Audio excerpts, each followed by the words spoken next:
Hey crew, it's Mr. Jones again, and I thought I'd make another cooking video. We're going to be making lasagna, but that really means we have two steps. There's one dish to make first, and then that goes into lasagna. First thing we need to make is a ragu. We're going to make a beef and pork ragu, and that involves a whole bunch of things going into it. But the first step is we need to make something called a soffritto. And a soffritto is a mixture of 3 different vegetables, and we're going to chop them up pretty fine and then saute them in a pan until they're all soft and all the flavors start to melt together. So let's get started by making our soffritto here. So I have 3 different kinds of vegetables here, and then I'm going to use one sneaky one to supplement. So we need onion, and I'm a little low on onion, so I'm going to supplement my onion with shallots. And they're kind of like onions, kind of like garlic, but they're delicious and they'll give us a similar flavor profile. We have celery, just plain Jane celery. This is maybe my favorite thing to use celery for. Then we have carrots. I picked some bougie carrots and one not bougie carrot. And we're gonna make them all play nice together. We'll see how well that works. So, first thing I'm gonna do, easy part, is I'm just gonna grab my knife. Using the steel to align the knife. It doesn't actually sharpen the blade, just lines it all up so it's going the same direction. And then this is kind of a loose, not quite half an onion, so I'm going to get a little bit funky in how I chop it up here. Go through, do vertical cuts.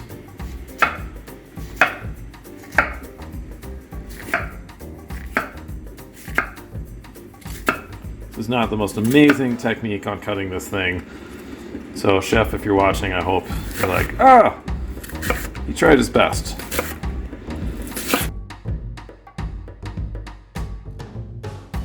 Last little bit, I'm just gonna sort of chop vertically.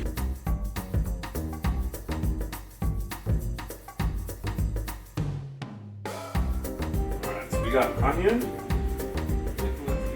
I'm going to take my shallots, and shallots have a peel like an onion. And I have a little stem, kind of like a miniature onion. They almost look like somewhere between an onion and garlic. They're actually pretty closely related to garlic. So I'm going to cut this end off, peel a little bit of the funky looking stuff up, and then just chop it up like another onion. So I'm going to go pole to pole first with a couple of cuts. Now shallots have a pretty strong flavor. So you find them a lot in French cooking, but it can play nice with our Italian flavors here. It'll be good. Yeah, it doesn't have to be crazy finely chopped because we're going to sweat all this down in a big old pot. Alright, next up I'm going to do some celery, and I can do these guys. You can go several at a time. Now if you're like me, sometimes I buy celery hearts and the ends get a little funky. Probably don't really have to chop the ends off, but I do it anyways. There we go. All right, now I'm just going to go straight through.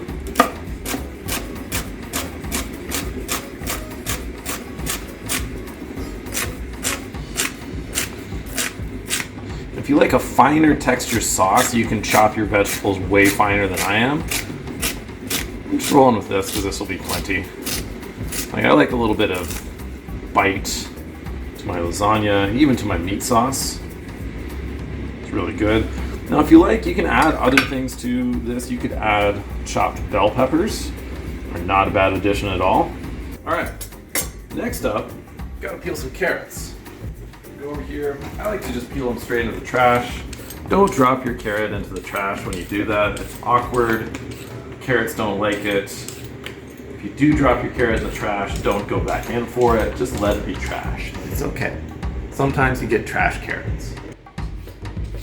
Calling this one the Napoleon carrot because it's still bougie purple, but it's shorter than the others, which I know is a myth. I know Napoleon wasn't actually statistically short for his time. Let's face it, you can't make fun of historical characters. Who can you make fun of? Okay, so now I've got my carrots. Chopping one end, chopping the other sketchy end off like that. Now, there are a few things you can do with carrots. For this, I don't need it super fine. So all I'm going to do is cut it in half. Pole to pole like that. I'm going to take the carrot on this side and make about 2 more vertical cuts because this is a pretty good sized carrot. Actually, we're going to go 3. It's a pretty big one. Just like that. Now I'm going to slide them all vertically like this and just go straight through all of them. I'm trying to get the carrots pretty thin. It doesn't matter if they're sort of wide, but if they're thin, they'll get softened all the way through and it'll be a delicious Soffritto.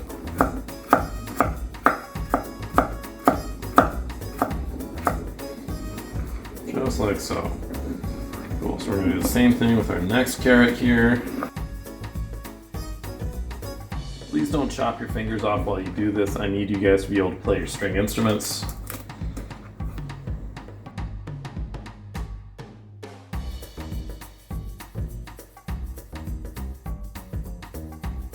Of course, when you're doing this, it doesn't matter if you use bougie carrots or not. Like, they still taste like carrot. What's really nice about carrots for this is they have plenty of sugar inside of the carrots, so that when you cook them down, you get some sweet, roasty flavors in what you're doing. And that can be absolutely delicious.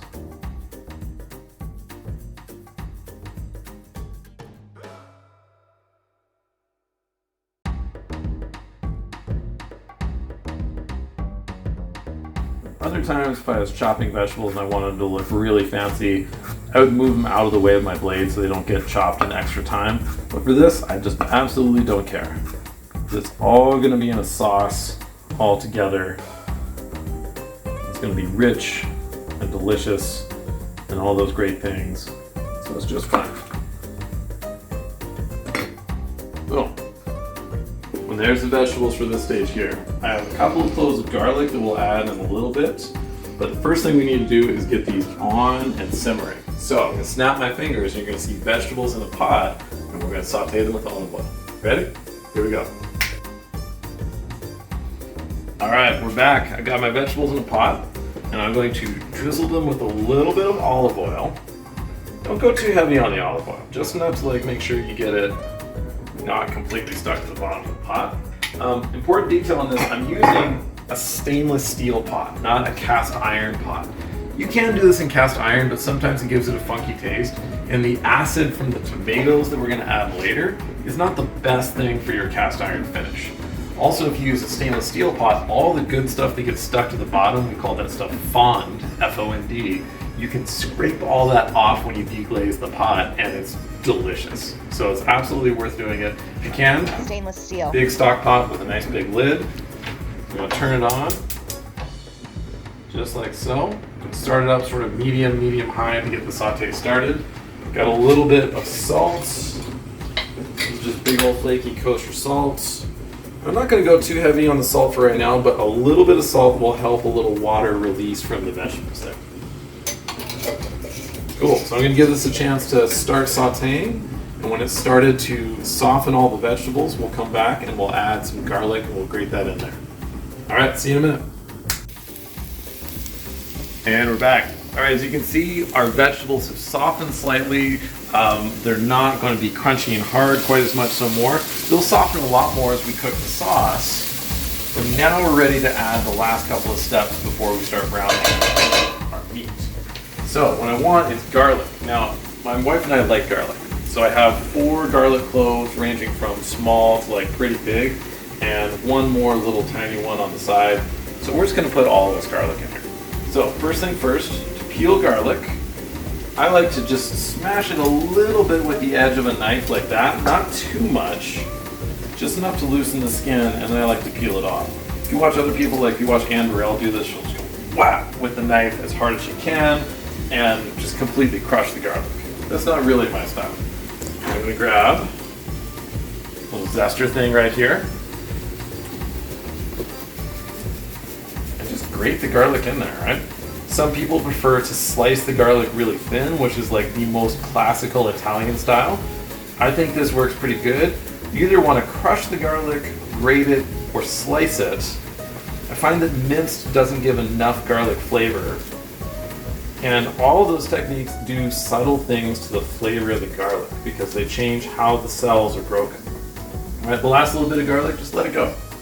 Your fingers are more important than about a half a penny's worth of garlic.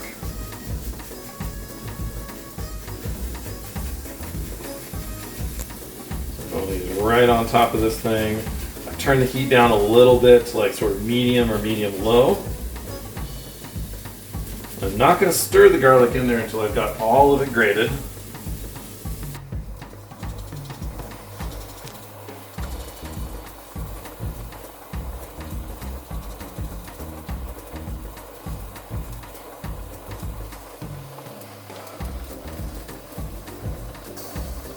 There we go.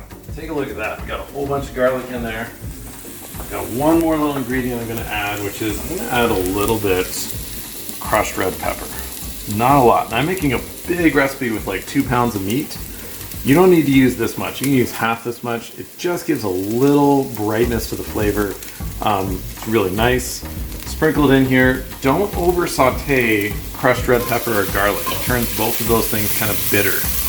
And it'll taste like burning, and not in a good way. Getting this stirred up.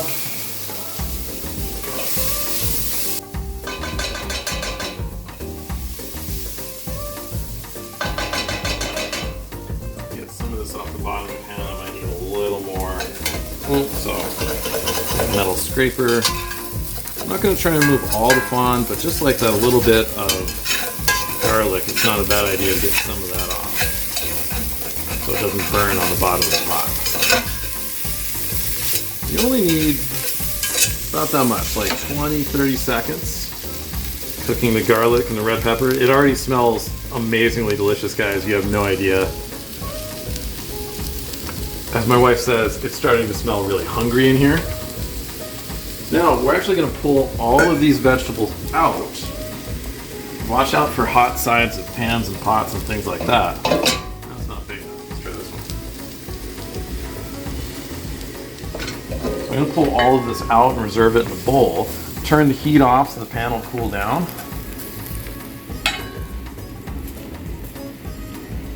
All this out. Get everything out. So it's okay if there's like a few little bits in there. When we brown the meat, that'll be just fine. Now we got that. So now we have our soffrittos made. You can see there's like little bits of good stuff stuck to the bottom of the pan. In a minute, we're gonna get that out. After we brown the meat, we're gonna deglaze the pan and pull all of that stuff out. That stuff stuck to the bottom is where the best flavor and taste is. So don't be like, I need a new pan. No, keep that. That's the good stuff. All right. Next stage, we're going to brown our meat. So I have in this bowl about a pound of ground pork, a pound of ground beef. I'm using 80% meat to 20% fat on the pork. This is 85-15 on the beef. You could go like 90 or 93% meat and 7 to 10% fat on the beef because you're gonna have plenty of fat and flavor from the pork, right? If you're only using beef, probably use like 80-20 beef. Right, so that makes really luxurious hamburgers and would do really well for this. We don't want too much fat in here because otherwise then it'll be greasy, the sauce will be greasy, and our eventual lasagna will also be greasy. So I got the pot that I used for earlier. There's still all this good fond and stuff on the bottom. I'm gonna turn the heat back on and give it just a second to warm up. I have a tiny bit of olive oil in there, not too much olive oil. Again, if it gets too greasy, it's gonna be not the greatest texture. So I'm just going to make sure that the bottom of the pot is coated with a little bit of olive oil. And I'm going to set down beef over here, break it into 2 lumps. I'm not really worrying about breaking it up too much. I actually want to get a nice sear on one side of all this meat. You hear all that sizzle? That's how we're going to get a really good sear in there. Put that meat in there, let it sizzle away. Washing my hands because I touched raw meat.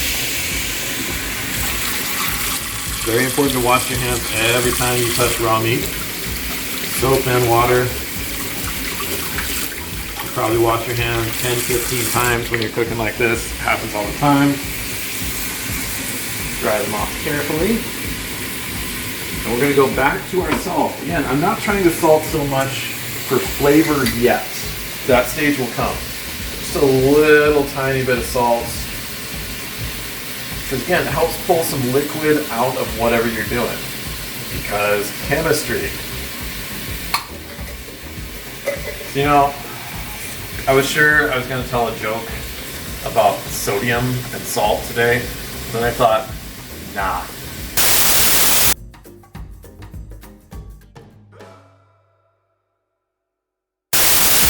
All of you guys taking AP Chemistry, that one's for you. Alright, so we're going to let this beef brown really nicely on one side, the pork too. I'm going to let it sit there and fry undisturbed for a good 2-3 minutes. And when we're ready, I'm going to come back in and we'll break it up with this spatula right here. So we'll see you in a minute. Alright guys, we're back. So my beef and pork are browning in this pan. And if you look in the pan, you'll see that some of the fat is starting to render out of both of these, which is exactly what we want. And you can smell that it smells like cooked beef here. So what I'm going to do is start breaking this up. I'm going to leave it a little bit undisturbed on the bottom. Try and get even more of that good browning going on. That browning is where the flavor is. So give it plenty of time. Don't be afraid to let it sit. And if it's sticking to the bottom of the pan at this stage, that's a good thing.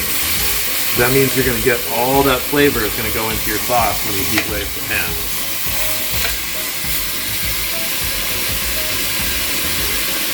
This pork is really nicely, finely ground, so it's going to give a nice delicate texture.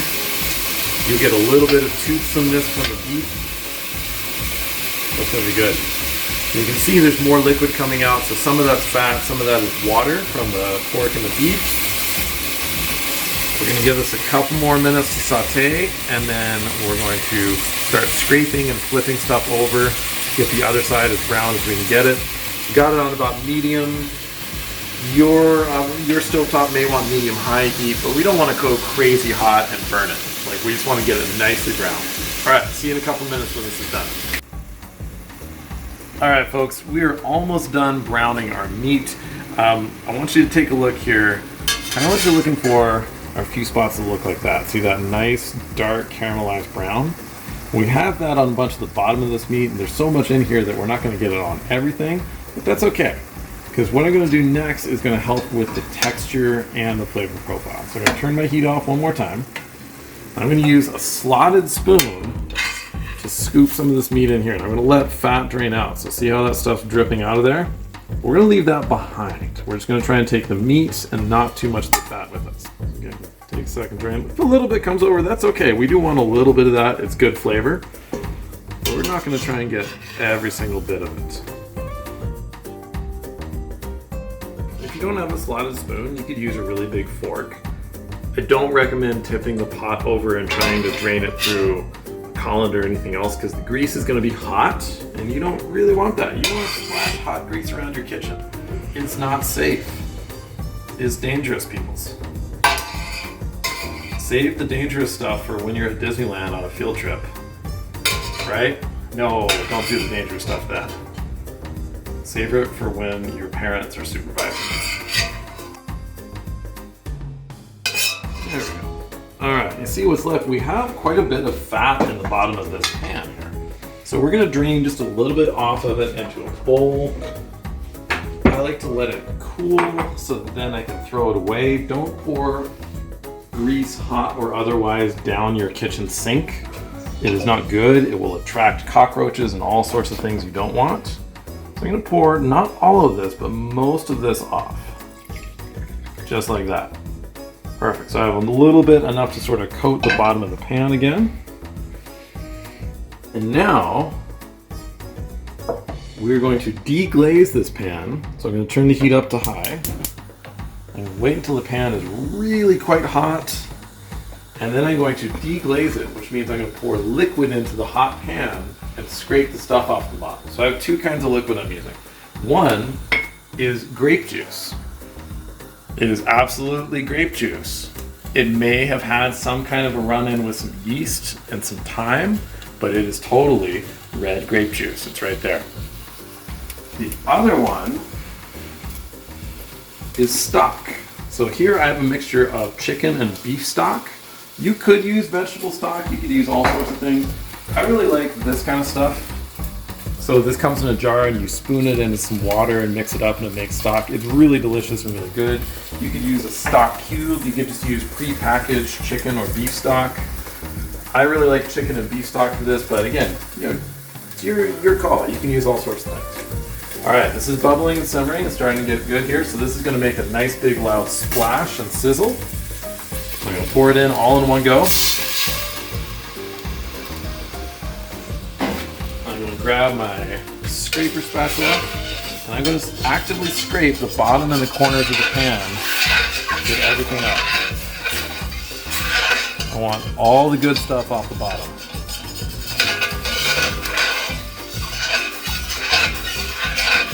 There we go. Now I'm going to turn this heat up to high. I'm going to just bring this up to a boil. As it's just reaching boiling, I'm going to add in a little bit of stock. Maybe, I don't know, like a cup or so.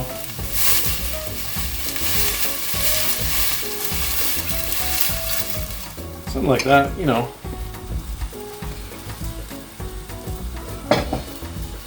Alright.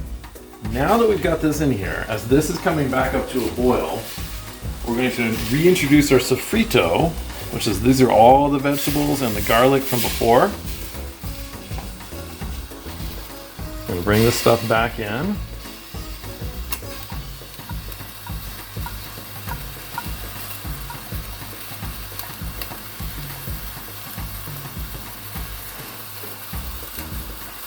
And keep in mind, there's not one way to do this. There are a lot of variations on technique that you could use for this. Some people like to add a step where they saute in some tomato paste, some really thick tomato paste before they add their tomatoes in there. Totally fine. You do you. That works.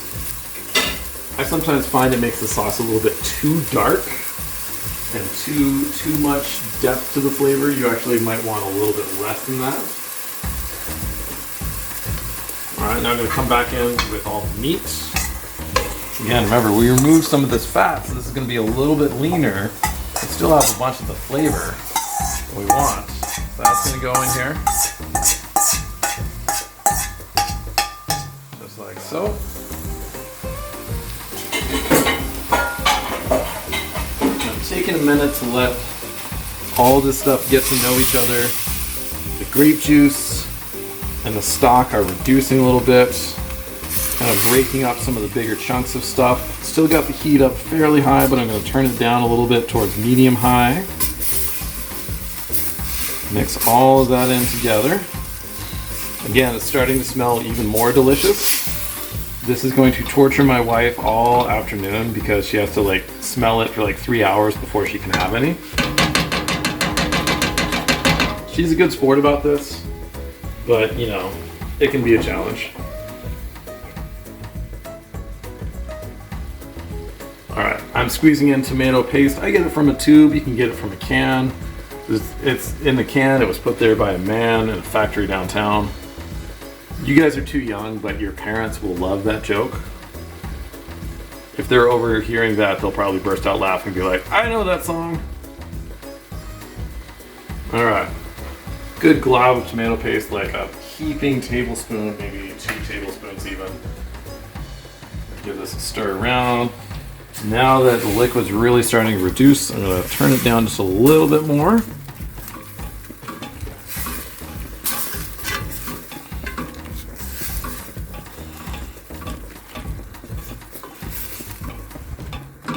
Again, sort of breaking up bigger clumps of meat as I find them there. Alright. If you look on the bottom, you got this like rich, almost gravy-like stuff on the bottom. That's that grape juice and all the juices from the meat and the vegetables and the stock. Delicious. Alright, at this point, I'm going to add tomatoes. I'm using crushed tomatoes. And if you want to go really old school, you use something called passata, which is a mixture of crushed tomatoes and tomato juice. You can buy that in stores in Tucson pretty easily. But I like the crushed tomatoes, it gives them a little more texture.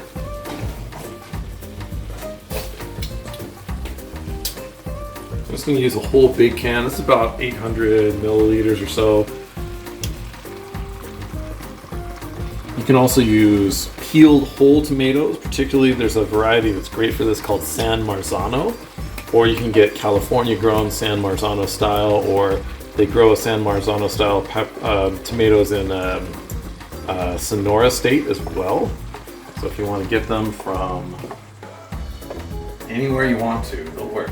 But spend a little more, like get some good tomatoes. Don't get the sketchy like store brand tomatoes. It's not terrible, it won't ruin your sauce, but it will be so much better if you just spend a little bit for the bougie tomatoes. And I'm talking like 59.99 cents more tops for one of these cans. It really is worth it. All right, now that I've got all this in here, I'm gonna give this a good stir up. Mix all this up here. Starting to look nice and gloopy. Now we're starting to really look like tomato sauce and get to that sweet spot.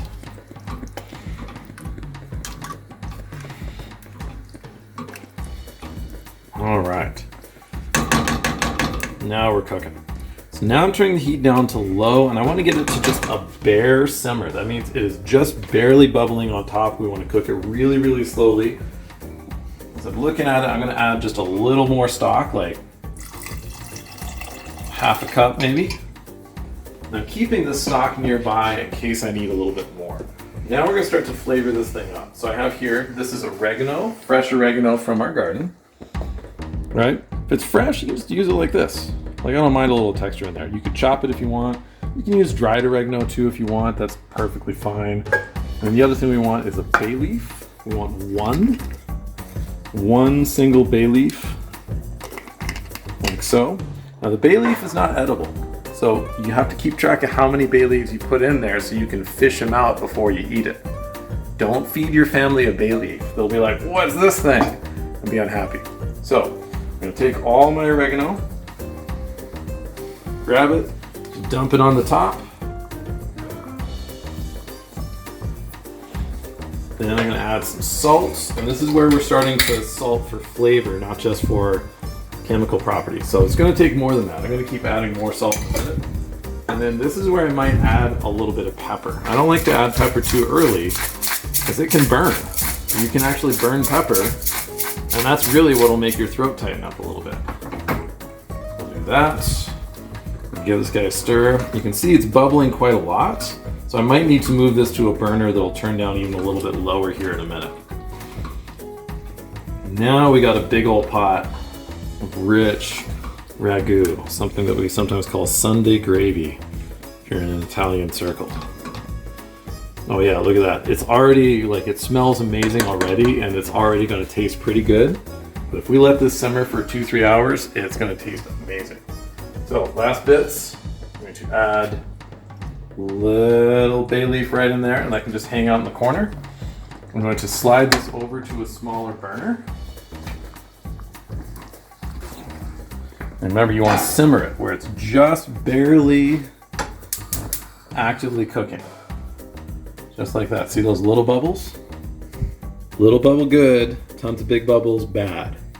If it's making a ton of noise, then it's doing something wrong. It's just like your little brothers and sisters. If they're making a ton of noise, something might be going wrong. If it's completely silent, something worse is happening. All right, so I'm gonna leave this alone for about 2-3 hours. Every now and then I'll come and check it, give it a little stir. If it looks like it's getting really dry, I'll add a little bit more stock. Don't add water, add some kind of stock to it when you need more liquid. And then as it keeps cooking down, it's just gonna get more and more delicious. Taste it after an hour, see what it needs. Does it need more salt? Does it need to be a little bit sweeter? If you really want to, spice things up, you could add a little sugar. I usually don't, but some people want it sweet. So think about that, try it out, and next time I see you guys, we're gonna start assembling this sauce into lasagna. It'll be fun. All right, see you in a bit. Hey crew, so this is midway through our simmer of the sauce. I've had this simmering for about an hour, maybe an hour and 10 minutes. I'm gonna let it go for about another hour and a half to 2 hours. Now, if you simmer it for 30 minutes and you just can't take it anymore, you could actually eat it like that and it will be delicious. Just check for seasoning, make sure you have enough salt. If you want to, if you have the very end, like the rind of a piece of Parmesan cheese, you could just cut that rind off and put that in there and let it simmer. Fish it out before you serve it. But you could just serve this sauce over boiled spaghetti or any other kind of pasta, ravioli, something like else, and it'll be absolutely delicious. My favorite is with pappardelle, which are like really wide noodles. Maybe they're like about an inch wide, and it's really, really good like that. So if you need something and you can't wait all the way to make lasagna, you can just make this. So this is ragu with ground pork and ground beef. Hope you guys enjoy it.